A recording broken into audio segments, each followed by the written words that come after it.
History shows a strange pattern. Many powerful empires marched toward Iran, but none of them truly defeated Iranian spirit.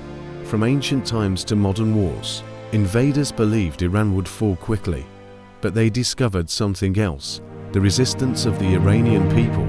When Iran-Iraq war began in 1980, many countries supported Iraq with weapons and money. Yet Iranians fought for 8 long years, refusing to surrender despite huge losses. Even earlier, during the Anglo-Soviet invasion of Iran in World War II, foreign armies occupied the country, but they eventually withdrew after the war ended. For centuries, Iran has faced invasions, pressure, and powerful enemies, but one thing stayed the same: the determination of its people. Empires rise, empires fall, but the spirit of resistance in Iran has never disappeared. Iran, it does not surrender easily.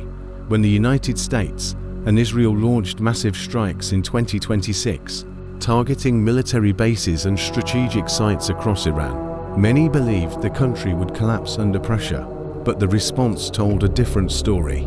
Instead of backing down, Iran fired missiles across the region and continued resisting despite the loss of senior leaders and heavy bombardment. For Iranians, resistance is more than military power. It is a national identity shaped by decades of conflict and sanctions.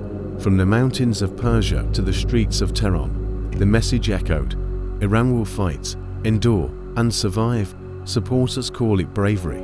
Critics call it defiance. But one thing is certain: in the face of powerful enemies, Iran chose resistance over surrender. And in the history of war, nations that refuse to break often shape the future.